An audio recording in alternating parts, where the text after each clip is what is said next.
Being nice feels like the right thing to do. You stay patient, you explain yourself clearly, you give them the benefit of the doubt again and again. You believe that if you stay calm, understanding, and kind enough, eventually they'll see it. Eventually they'll soften. Eventually they'll change. But here's the hard truth. Being nice doesn't change a narcissist. It reinforces them. A narcissist doesn't interpret kindness the way a healthy person does. They don't see it as goodwill or cooperation. They see it as access to your time, your energy, their emotional reactions. When you stay nice while they cross lines, you teach them that there are no real consequences, only endless chances. They are not confused by your boundaries. They are testing whether you will enforce them. What actually changes the dynamic isn't more empathy, more explaining, or more patience. It's consistency without emotion. It's calm, predictable self-respect. It's doing the same thing every time a line is crossed without anger, without justification, without debate. Narcissists thrive on reactions. Defensiveness feeds them. Anger energizes them. Even over-explaining gives them leverage. When you argue, you're still engaged on their terms. When you plead, you're still proving they have power. But when you respond calmly and follow through every single time, something shifts. You stop reacting. You stop chasing understanding. You stop hoping they'll change if you say it the right way. Instead, you change what you tolerate. You change what you participate in. You change how available you are to disrespect. And here's what's important. This isn't about punishing them. It's about protecting yourself. You don't need to convince a narcissist to respect you. Respect isn't negotiated.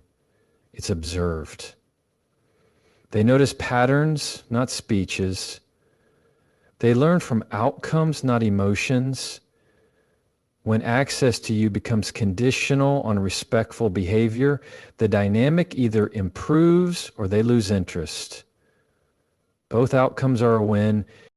Being calm doesn't mean being weak. Being detached doesn't mean being cold. It means you're no longer handing your nervous system over to someone who refuses to handle theirs. You don't announce your boundaries. You live them. You don't threaten consequences. You apply them. You don't explain your worth. You demonstrate it. Being kind without boundaries teaches a narcissist what they can get away with. At first, it feels like generosity. You tell yourself you're choosing peace, maturity, and emotional intelligence. You give them extra chances. You overlook the disrespect. You soften your reactions because you don't want conflict. But over time, something subtle happens. Your kindness stops being seen as kindness and starts being treated as permission. A narcissist doesn't learn from intention, they learn from outcome. When they interrupt you and nothing happens, they learn interruption is allowed. When they dismiss your feelings and you still show up the same way, they learn your emotions don't carry weight. When they cross a line and you explain instead of enforce, they learn that rules are flexible as long as they're dealing with you. Boundaries are not about control, they are about clarity. Without them, your kindness becomes confusing, even exploitable. A narcissist is constantly scanning for where resistance ends and compliance begins. Each time you remain kind while ignoring your own limits, you quietly redraw the line in their favor. Not because they misunderstood you, but because you taught them through repetition. What behavior costs them? Nothing. This doesn't mean kindness is a flaw. It means kindness without structure becomes unsafe. Imagine leaving your front door unlocked in the name of trust. You wouldn't call that love. You'd call it risk. In the same way, emotional openness without boundaries invites intrusion, and narcissists don't hesitate to walk through doors left open. What's dangerous is that the longer this pattern continues, the harder it becomes to recognize yourself. You start doubting your reactions. You wonder if you're too sensitive, too demanding, too much. But the truth is simpler. You were consistent in giving, and they were consistent in taking.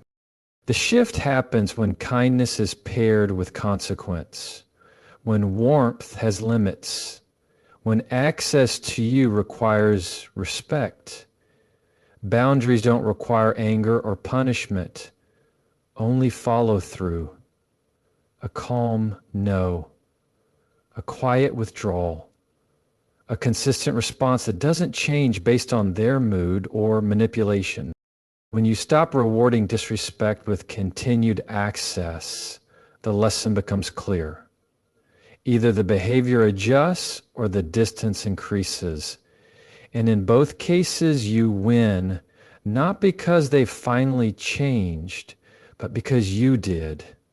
You chose self-respect over self-abandonment. You chose clarity over confusion.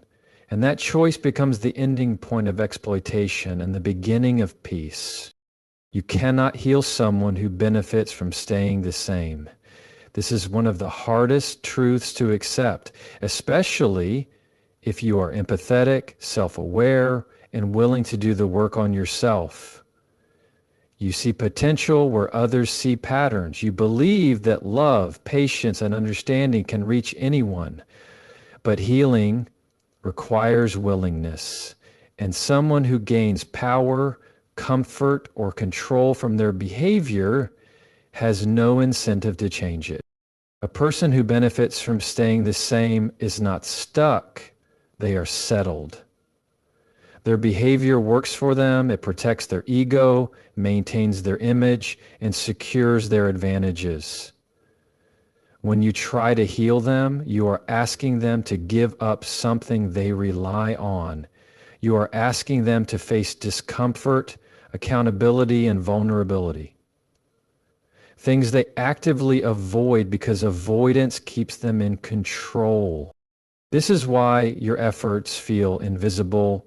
Your compassion is not met with reflection. Your boundaries are met with resistance.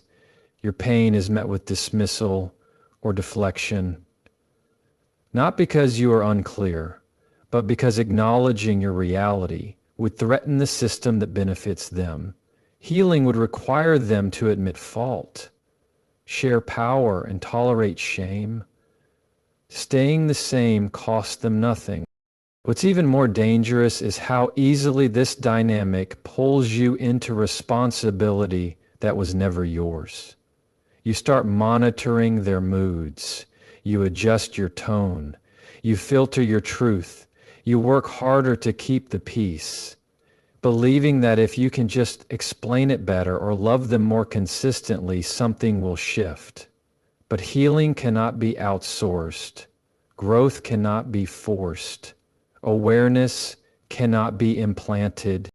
The more you try to save someone who benefits from their dysfunction, the more you abandon yourself. Your energy goes into managing their behavior instead of honoring your own needs. And slowly you confuse endurance with loyalty and suffering with love. The turning point comes when you realize healing is not about fixing others. It's about choosing environments that don't require you to be broken to survive. You don't need to convince someone to value you. You don't need to sacrifice yourself to prove your worth. You are allowed to step back from dynamics that reward harm and call it self-respect. Some people don't change because they can't. Others don't change because they don't have to. When someone benefits from staying the same, The most powerful healing choice you can make is to stop participating in the system that rewards them. Walk away from the role of healer. Choose clarity over hope. And let your peace be the proof that not everything is meant to be saved, especially at the cost of yourself. Consistency changes dynamics more than confrontation ever will. Confrontation feels powerful in the moment. You finally say everything you've been holding in. You raise your voice, list the facts, explain how they hurt you, and demand change. It feels like progress because it releases pressure.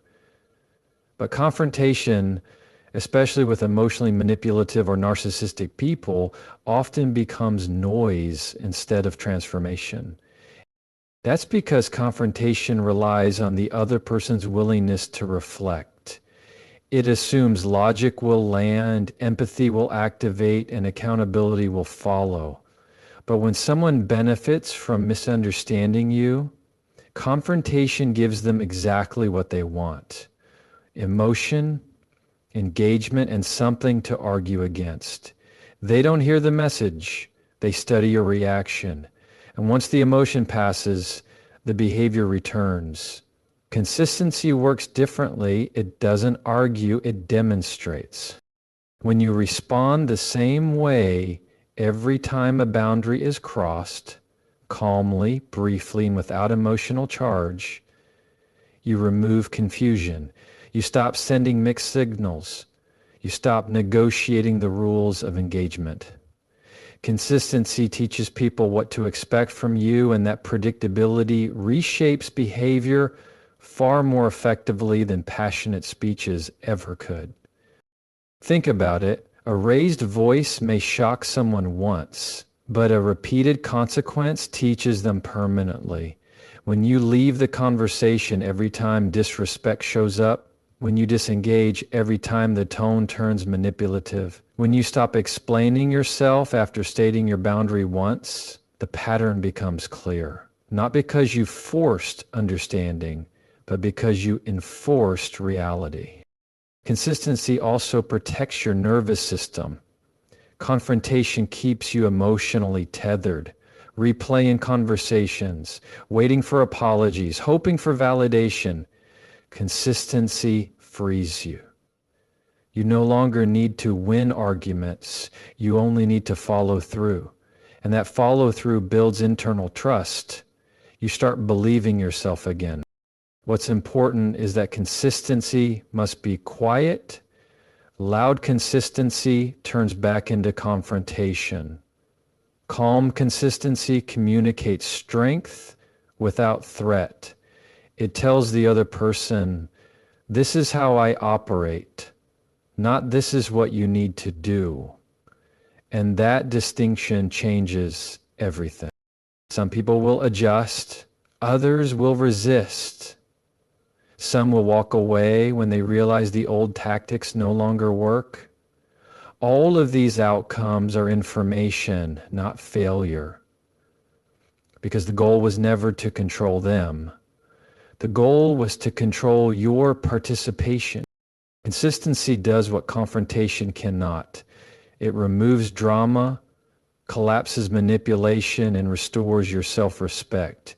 You stop performing for understanding and start living from clarity. And when your actions match your words every time, the dynamic has no choice but to change, either through respect or through distance. Calm detachment is more powerful than emotional reactions, especially in dynamics where emotions are used as leverage. Emotional reactions feel justified. They rise when you feel dismissed, misunderstood, or disrespected. They are human. But with the wrong person, your emotions don't lead to resolution. They become currency. Every sigh, tear, explanation, or outburst becomes information that can be twisted, dismissed, or used against you. Detachment does not mean you don't care. It means you care enough about yourself to stop bleeding in front of someone who refuses to stop causing the wound. Calm detachment is the decision to step out of emotional tug of war. It's choosing not to match chaos with chaos, not to mirror volatility with vulnerability. Emotionally reactive responses give the other person control over the pace and tone of the interaction. They learn what triggers you, what pulls you back in, and how to escalate until they get the response they want. Calm detachment interrupts that pattern. When your tone stays steady and your responses stay brief, there is nothing to hook into. No fuel, no performance, no payoff. This doesn't require silence or submission. It requires intention. You still speak, you still set boundaries, but you do it without urgency, without pleading, and without the need to be understood in the moment. You state what is true for you and allow the discomfort to exist without trying to fix it. Calm detachment also protects your energy. Emotional reactions keep you mentally stuck. Replaying conversations, imagining better responses, hoping for validation that never comes. Detachment returns your focus to the present. It reminds you that not every provocation deserves access to your inner world. What makes calm detachment so powerful is its consistency. When your response doesn't change based on manipulation, guilt, or pressure, the dynamic shifts. Some people escalate, hoping to get a reaction. Others retreat when they realize they no longer control the emotional temperature. Either way, the power moves back to you. Over time, calm detachment rebuilds your self-respect. You begin to trust yourself to handle conflict without losing yourself. You stop confusing intensity with connection and start valuing peace over proving a point. Emotional reactions ask for change. Calm detachment creates it, not by force, not by argument, but by refusal to participate in cycles that cost you your peace. And that refusal, quiet, steady, and grounded, is where your true power lives. Your self-respect is the language narcissists understand, not your explanations, not your intentions, not your emotional depth. Narcissists are not persuaded by how clearly you articulate your feelings or how patiently you wait to be heard. They are persuaded by what you allow and what you no longer tolerate. Self-respect is not something you announce, it is something you demonstrate, and demonstration is the only language that consistently lands. A narcissist pays attention to patterns of access. Who stays available after being disrespected? Who keeps showing up despite broken promises?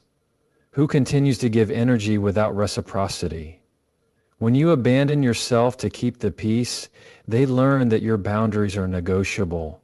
But when your behavior changes, when access to you decreases in response to disrespect, they notice immediately. Self-respect creates friction. It disrupts entitlement. It challenges the unspoken assumption that you will always adapt, always forgive, always explain. And because narcissists are highly attuned to power shifts, they feel this change even if they don't acknowledge it. You don't need to confront them for the message to be received. The message is in your consistency. This is why self-respect often triggers resistance. When you stop over-explaining, they accuse you of being distant. When you say no without guilt, they label you difficult. When you detach calmly, they call you cold. These reactions are not evidence that you are doing something wrong. They are proof that the old dynamics are no longer working. Self-respect also removes you from the role of emotional supplier. You no longer rush to soothe their discomfort or repair every rupture. You allow consequences to exist. You allow silence to be uncomfortable. You allow them to feel the impact of their choices without rescuing them from it. That quiet withdrawal of labor speaks louder than any argument ever could.